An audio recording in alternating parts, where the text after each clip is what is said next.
Te ridici de pe scaun, poate după masa de prânz, poate după ce ai stat o jumătate de oră la televizor, poate după ce ai citit un articol sau ai rezolvat ceva la birou și în acel moment apare ceva care acum câțiva ani nu era acolo.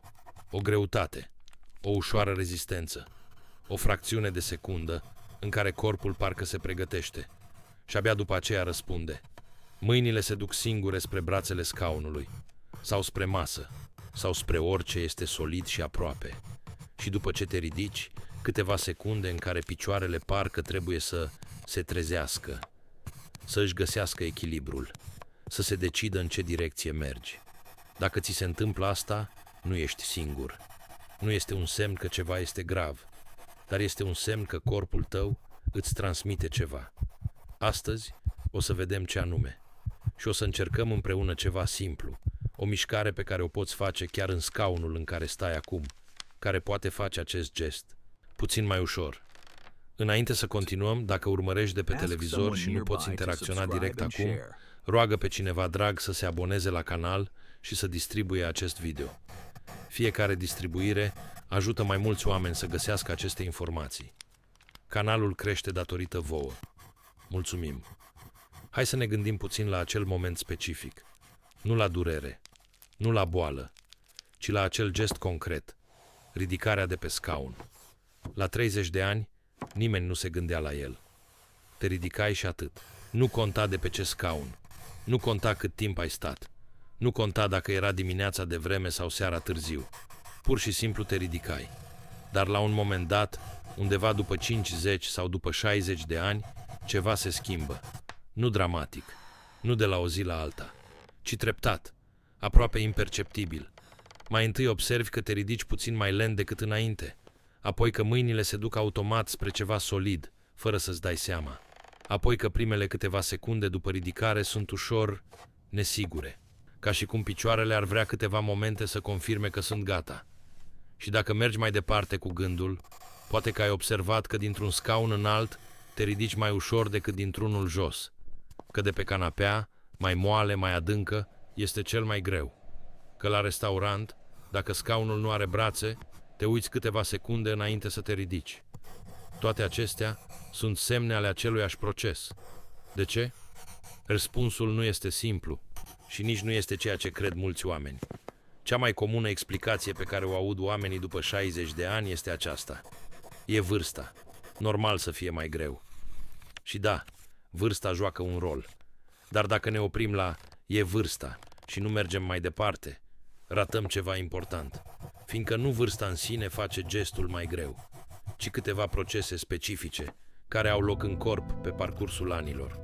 Procese pe care le putem înțelege și pe care, în anumite limite, le putem influența. Primul proces este unul studiat în detaliu de cercetători de la mai multe instituții medicale europene, inclusiv grupuri de la Universitatea din Manchester și de la Institutul Karolinska din Stockholm, care au publicat în ultimii ani cercetări despre îmbătrânirea musculară și impactul ei asupra mișcărilor zilnice. Pe la vârsta de 30 de ani, corpul uman ajunge la vârful masei musculare. Este momentul în care avem, în general, cel mai mult țesut muscular activ din tot cursul vieții. După 40, începe un proces natural, gradual, pe care specialiștii îl numesc sarcopenie. Sarcopenia nu este o boală, este o parte normală a biologiei umane. O reducere lentă, an după an, a masei și forței musculare. Fără un stil de viață activ, această pierdere poate fi de 1 până la 2% pe an. Asta poate părea puțin, dar gândește-te, 10 ani înseamnă 10 până la 20%. 20 de ani poate fi o treime din forța musculară de odinioară, nu dintr-o dată, nu în mod dramatic, ci treptat, invizibil, zi după zi. Și mușchii care participă cel mai mult la ridicarea de pe scaun sunt exact cei care se resimt cel mai vizibil în absența mișcării regulate. Mușchii din partea din față a coapsei, pe care specialiștii îi numesc quadriceps, sunt principalii responsabili pentru gestul de a te ridica. Când stai pe scaun, ei sunt relaxați, aproape pasivi. Când vrei să te ridici, ei trebuie să se contracte rapid, să producă forță și să împingă corpul în sus. Cu cât sunt mai puțin stimulați de-a lungul anilor, cu atât gestul necesită mai mult efort, cu atât mâinile caută mai repede un sprijin, cu atât echilibrul în primele secunde este mai incert. Dar, și aceasta este partea pe care puțini o știu, nu sunt doar mușchii. Există ceva la fel de important în acel moment dificil și este de natură diferită. Al doilea proces are legătură cu ceva mai subtil. Se numește propriocepție. Este capacitatea corpului de a simți unde se află în spațiu, de a ști, fără să te uiți, dacă ești drept sau ușor aplecat, de a detecta automat mici dezechilibre și de a le corecta înainte să devină o problemă. Această capacitate depinde de mici receptori situați în mușchi, tendoane și articulații. Receptori care funcționează ca niște senzori permanenți, trimit constant informații creierului despre poziția corpului și această capacitate se poate diminua odată cu vârsta. Nu dispare, dar devine mai lentă, mai puțin precisă. Rezultatul practic? Primele secunde după ce te ridici de pe scaun sunt tocmai acelea în care propriocepția trebuie să se activeze rapid. Corpul trebuie să calculeze imediat unde este centrul de greutate, să ajusteze, să stabilizeze. Dacă această capacitate reacționează mai lent decât înainte, acele secunde sunt puțin mai nesigure. Picioarele parcă trebuie să confirme că sunt acolo. Echilibrul se instalează mai târziu decât înainte. Aceasta este și explicația pentru ceva pe care poate l-ai observat. Unii oameni se ridică repede de pe scaun, dar se opresc o secundă înainte să plece. Inconștient, corpul lor cere acel moment de confirmare. Acesta este și motivul pentru care nu este suficient să lucrezi doar forța mușchilor. Trebuie să lucrezi și această capacitate a corpului de a se orienta și de a se echilibra rapid. Există și un al treilea factor despre care vorbesc mai rar, dar care explică de ce unele zile sunt mai bune și altele mai dificile. Este vorba despre rigiditatea articulară matinală și despre cum lichidul sinovial, lichidul care lubrifică articulațiile genunchiului și șoldului, se distribuie diferit după perioade lungi de imobilitate. Când stai mult pe scaun, articulațiile genunchilor și șoldului sunt în poziție flectată. Lichidul sinovial nu circulă activ. Structurile din jur, ligamente, tendoane, nu sunt solicitate. Când te ridici brusc, este ca și cum ai cere unui sistem care era în repaus să funcționeze imediat la capacitate maximă. De aceea, ridiculul nu este că ți este greu să te ridici. Ridiculul ar fi să credem că aceasta este o stare permanentă, care nu poate fi influențată deloc. Și tocmai aici apare ceva interesant. Există o practică veche, folosită de secole în China și Japonia, care nu a fost concepută ca exercițiu de forță. Nu a fost concepută ca antrenament sportiv. A fost concepută tocmai pentru a lucra cu corpul în mod lent și conștient, combinând mișcarea ușoară cu atenția la echilibru și la poziția corpului. Se numește Qigong. Și în ultimele decenii, cercetători din mai multe țări au studiat efectele sale la persoanele în vârstă.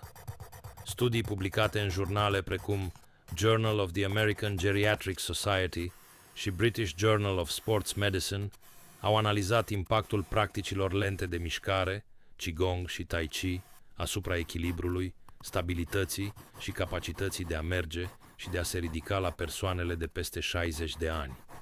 Nu vorbim de miracole. Nu vorbim de promisiuni fără acoperire. Vorbim de câteva observații consistente din multiple cercetări. Persoanele în vârstă care practică regulat forme lente de mișcare conștientă prezintă o mai bună stabilitate la ridicare și mers. Cad mai rar. Raportează mai multă ușurință în gesturile zilnice. De ce? Fiindcă exact aceste practici antrenează simultan 3 lucruri: forța din picioare, atenția la echilibru și la poziția corpului în spațiu și controlul respirației în timpul mișcării. 3 lucruri în același timp. Lent, conștient, fără efort extrem. Vreau să-ți arăt astăzi o singură mișcare, nu o rutină completă, nu un program de exerciții, o singură mișcare, pe care o poți face chiar acum, dacă dorești, sau mâine dimineață, sau ori de câte ori te ridici de pe scaun. Se numește în practica tradițională chineză ridicarea din pământ. Este, în esență, o variantă lentă și conștientă a ridicării de pe scaun, dar cu o diferență importantă față de cum o facem în mod obișnuit: atenția și ordinea în care se mișcă corpul. Dacă te simți confortabil și fără nicio durere, încearcă împreună cu mine. Stai pe marginea scaunului, nu adânc în el, pe margine, picioarele pe podea, depărtate cam la lățimea șoldurilor. Mâinile pe coapse, nu pe brațele scaunului. Respiră liniștit odată. Acum, înainte să faci orice altceva, fă un singur lucru. Simte talpa piciorului pe podea. Toată talpa, călcâiul, marginea exterioară, degetele. Simte presiunea podea, talpă. Nu te gândi la altceva. Doar simte acel contact. Bine. Acum, foarte lent, începe să te apleci ușor înainte cu trunchiul, ca și cum ai vrea să ajungi cu nasul deasupra vârfurilor picioarelor. Nu te ridica. Deocamdată nu. Doar aplecă-te. Simți cum greutatea se mută treptat spre picioare? Continuă să te apleci încet, până când simți că greutatea corpului este deja pe tălpi. Și abia atunci, din acea greutate care este deja acolo, ridică-te, fără să împingi în mâini, fără o mișcare bruscă, fără să te arunci în sus. Ridică-te din greutatea care este deja pe picioare. Când ești în picioare, stai o secundă. Simte unde este greutatea ta acum. Pe călcâie, pe mijlocul tălpii, pe ambele picioare egal. Nu este un test. Nu există răspuns greșit. Doar observă. Acum, la fel de lent, coboară înapoi pe scaun, controlat. Nu te lăsa pur și simplu să cazi în jos. Coboară ghidat de propria greutate, ca și cum ai pune jos ceva prețios. Ai observat ceva diferit? Poate că nu. Și este absolut în regulă. Prima oară, mișcarea poate părea incomodă, nefirească. Nu acesta este modul meu de a mă ridica. Dar poate că ai simțit un ușor efort în față coapsei. Poate că prima ridicare a fost mai nesigură și a doua mai stabilă. Poate că abia ai observat că picioarele au preluat greutatea înainte să te ridici complet. Oricare dintre acestea este un semn că ceva s-a întâmplat diferit față de obicei. Acum vine partea pe care mulți o ratează. Nu mișcarea în sine este esențialul. Este aplecarea înainte de ridicare. Aceasta este diferența față de cum ridicăm de obicei. Brusc, cu sprijin în mâini, fără să mutăm greutatea conștient. Când te apleci lent înainte, faci de fapt două lucruri simultan. În primul rând, muți centrul de greutate deasupra picioarelor, ceea ce face ridicarea mecanică mai ușoară, fiindcă mușchii nu trebuie să ridice o greutate dezechilibrată. În al doilea rând, activezi propriocepția înainte de ridicare. Corpul simte, calculează și se pregătește înainte să execute mișcarea principală. Iar acea fracțiune de secundă de atenție, înainte de ridicare, cu timpul, devine un obicei. Un obicei pe care corpul îl integrează automat și care face gestul mai sigur și mai ușor. Există un principiu în practica Qigong pe care instructorii tradiționali îl transmit de generații. Este o observație practică, transmisă în numeroase școli de mișcare chineză.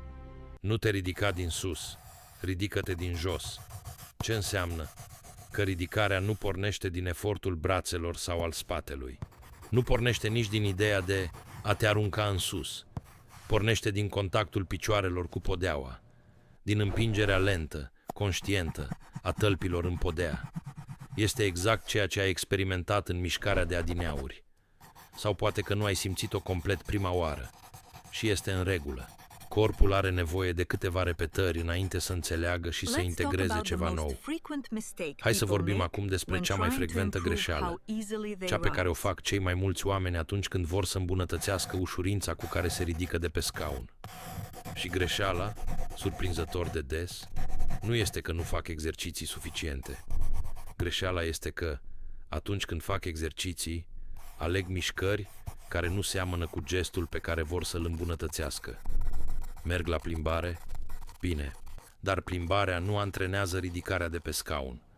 Fac exerciții pentru spate? Bine, dar spatele nu este principalul responsabil. Încearcă flotări sau exerciții de brațe, utile pentru altceva, dar nu pentru asta. Dacă vrei să te ridici mai ușor de pe scaun, Cel mai direct mod de a antrena asta este să exersezi chiar gestul ridicării, lent, controlat, conștient, fără să te grăbești, nu o dată pe săptămână, nu 10 minute de exerciții urmate de 6 ore de stat pe scaun în aceeași poziție, ci să transformi fiecare ridicare de pe scaun dintr-un gest inconștient, într-un moment scurt de practică. Corpul dimineața seamănă uneori cu o ușă care a stat închisă toată noaptea. Nu o forțezi, nu o trântești deschisă. Miști ușor balamalele, o deschizi puțin, aștepți. Abia atunci o deschizi complet. Același principiu se aplică la ridicarea de pe scaun după o perioadă lungă de stat. Nu forța, nu bruscat, nu mișcare rapidă și dezechilibrată, ci aplecarea lentă, mutarea greutății și abia apoi ridicarea. Îți propun acum ceva concret pentru zilele următoare. Nu un program, nu o rutină complicată pe care trebuie să o memorezi. Un singur obicei mic. Mâine dimineață, când te ridici prima dată din pat sau de pe scaun după micul dejun, oprește-te o secundă înainte. Simte talpa pe podea. Apleacă-te ușor înainte. Ridică-te din greutatea de pe picioare. Atât. Nu trebuie să numeri repetări. Nu trebuie să cronometrezi. Nu trebuie să faci exerciții separate. Doar acel moment de atenție înainte de ridicare. Și dacă vrei să mergi mai departe, poți alege 2 sau 3 momente fixe în cursul zilei, după masa de prânz, după ce ai stat la televizor, după o pauză mai lungă și să repeți același gest conștient. De ce după masă sau după televizor? Fiindcă acestea sunt momentele în care ai stat cel mai mult în aceeași poziție. Când lichidul din articulație a stat și el nemișcat, când mușchii au fost relaxați îndelung. Tocmai atunci atenția contează cel mai mult. Un obicei nou este mai ușor de ținut minte dacă îl agăți de unul vechi. Gândește-te la ceva pe care îl faci în fiecare zi fără să te gândești. Poate că te ridici la aceeași oră în fiecare dimineață. Poate că mănânci prânzul la aceeași masă. Poate că te așezi în același fotoliu seara când te uiți la știri. Acestea sunt ancorele tale. Ridică-te din acel fotoliu cu atenție, lent, cu aplecarea înainte, de fiecare dată, nu ca exercițiu, ca mod de a face un lucru pe care îl faci oricum. Există ceva pe care vreau să ți-l spun clar, înainte de final. Dacă ridicarea de pe scaun este însoțită de durere, nu de efort, nu de greutate, ci de durere, sau dacă ai probleme cunoscute cu genunchii, cu șoldul sau cu coloana, merită o discuție cu medicul de familie sau cu un specialist. Nu fiindcă ceva este neapărat grav, ci fiindcă merită să știi exact cu ce te confrunți. Mișcarea conștientă despre care am vorbit astăzi este pentru cineva care se ridică mai greu, mai lent, mai nesigur, nu pentru cineva care se ridică cu durere. Diferența contează. Să ne oprim o clipă și să gândim la ce înseamnă cu adevărat acest gest simplu. Ridicarea de pe scaun. Pare banal, pare ceva atât de mic, atât de ordinar, dar este gestul care îți permite să mergi în bucătărie, să-ți faci cafeaua de dimineață, să mergi până la ușă când sună cineva, să te ridici de la masa de prânz, să pleci la cumpărături singur, să urci în autobuz, să mergi la o întâlnire cu prietenii, să vizitezi pe cineva drag. Este gestul care face posibilă viața de zi cu zi, nu mișcările spectaculoase, nu activitățile de weekend, ci viața obișnuită, zilnică, personală. Și tocmai de aceea merită atenție. Nu pentru că vrei să devii atlet, nu pentru că vrei să arăți diferit, ci pentru că vrei să rămâi cel care se ridică singur, cel care decide singur când pleacă, cel care trăiește propria viață, în propriul ritm. La 30 de ani, să te ridici de pe scaun pare ceva banal. După 60, acel gest simplu începe să însemne mai mult. Să te ridici, să mergi prin casă, să cobori scările, să mergi până la magazin, singur. Nu este vorba despre a avea din nou corpul de la 30 de ani. Este vorba despre a păstra cât mai mult timp un corp care îți permite să-ți trăiești propria viață. Dacă ți se întâmplă și ție că dimineața este mai greu, că primii pași după ce te ridici din pat sunt mai dificili decât cei de 10 minute mai târziu, rămâi cu noi. Data viitoare vom vorbi exact despre asta. De ce dimineața este un capitol separat? De ce corpul este mai rigid la trezire? Și ce poți face în primele 3 minute după ce pui picioarele pe podea, înainte de cafea, înainte de orice altceva? Dar până atunci, data viitoare când te ridici de pe scaun, observă dacă mâinile se duc automat spre brațele scaunului. Și dacă da, încearcă o singură dată aplecarea lentă, înainte de ridicare. Doar observă ce se schimbă.